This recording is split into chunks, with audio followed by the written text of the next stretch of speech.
Hello, नमस्कार. सर्वांना गुढीपाडव्याच्या खूप खूप शुभेच्छा. गुढीपाडवा हा एक भारतीय सण असून तो हिंदू दिनदर्शिकेप्रमाणे चैत्र शुद्ध प्रतिपदेला महाराष्ट्रात साजरा केला जातो. शालिवाहन संवत्सराचा हा पहिला दिवस आहे. वेदांग ज्योतिष या ग्रंथात सांगितलेल्या 3.5 मुहूर्तांपैकी हा एक मुहूर्त आहे. या दिवशी नवीन वस्तू खरेदी, व्यवसाय प्रारंभ, नवोपक्रमांचा प्रारंभ, सुवर्ण खरेदी इत्यादी गोष्टी केल्या जातात. दारी उभारलेली गुढी हे विजय आणि समृद्धीचं प्रतीक आहे असं मानलं जातं.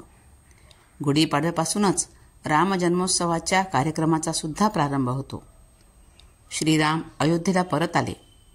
प्रभू रामचंद्रांनी 14 वर्षे वनवास भोगून लंकाधिपती रावण आणि राक्षसांचा पराभव करून या दिवशीच अयोध्येत प्रवेश केला. शालिवाहनाने शकांचा पराभव करण्यासाठी 6000 मातीच्या सैनिकांचे पुतळे तयार केले आणि त्यात प्राण घालून त्यांच्या साह्याने याच दिवशी शकांचा पराभव केला अशी आख्यायिका प्रचलित आहे. याच शालिवाहन राजाच्या नावाने नवीन कालगणना शालिवाहन शक चालू झाला. आता या गुढीपाडव्याचं आरोग्यदृष्ट्या महत्त्व काय आहे हे आपण बघूया. चैत्र शुद्ध प्रतिपदेला प्रातःकाळी ओवा, मीठ, हिंग, मिरी आणि साखर कडुनिंबाच्या पानांबरोबर वाटून खातात.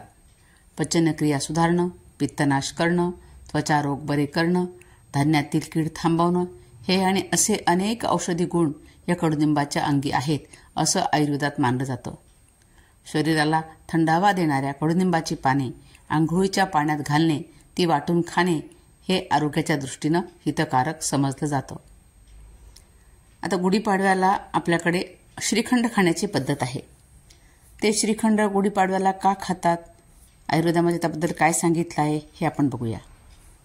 उन्हाळ्यातील उष्णतेचा सामना करताना थकवा येऊ नये, शरीरशक्ती टिकून राहावी यासाठी श्रीखंड हे रसायनाप्रमाणे काम करतं. म्हणजेच काय तर उन्हाळ्यात कडक उन्हामुळे ज्यांचं शरीर अगदी शुष्क बनलं आहे, ज्यांना उत्साह नाही, ज्यांना शरीराची पुष्टी हवी असेल त्यांना श्रीखंड हे अगदी योग्य होय. श्रीखंड हे पचायला थोडं जड असतं, शिवाय हा थोडा आंबवलेला पदार्थ आहे. या दृष्टीने आयुर्वेदाने श्रीखंडाला लागणारे घटक व ते बनवण्याची कृती व्यवस्थित सांगून ठेवली आहे. पण आजकाल बरेच जण आयुर्वेदिक विधी न वापरता श्रीखंड बनवतात, त्यामुळे श्रीखंड बाधते. आयुर्वेदामध्ये श्रीखंड बनवण्याची पद्धत सुद्धा सांगितलेली आहे. आधी चक्का तयार करायचा, तो चक्का खडी साखरेबरोबर किंवा साखरेबरोबर फेटायचा आणि फेटायच्या भांड्याला कापराने धुपवलेलं असलं पाहिजे आणि श्रीखंड पचविण्यासाठी लागणारा अग्नी मधुरूपाने त्यामध्ये समाविष्ट असतो. श्रीखंडाच्या अन्नशुद्धीसाठी त्यात तूप टाकलेलं असतं. नंतर त्यात दालचिनी, नागकेशर, वेलची, मिरी पावडर, तमालपत्र, सुंठ यांची पावडर करून मिसळलेलं जातं. वरून थोडंसं केसर घालून दूध घातलं जातं, म्हणजे आयुर्वेदिक श्रीखंड तयार होतं. हे विधी आपण बघितले तर लक्षात येतं की हे श्रीखंड जरी कफ अडविणारं असलं तरी त्याबरोबरीने अशा पदार्थांची योजना केलेली आहे, त्यामुळे श्रीखंड कफवर्धक ठरत नाही. श्रीखंड शरीरातील उष्णता कमी करतं.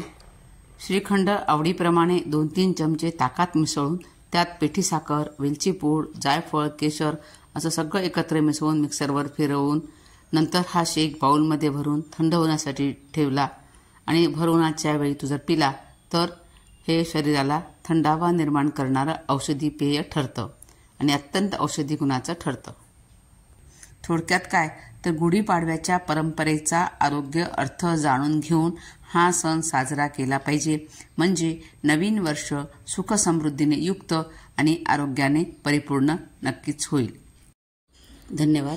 माझा हा व्हिडिओ आपल्याला आवडला तर जरूर लाईक करा, शेअर करा, कमेंट करा आणि माझं चॅनल सबस्क्राईब करायला विसरू नका. पुनश्च धन्यवाद.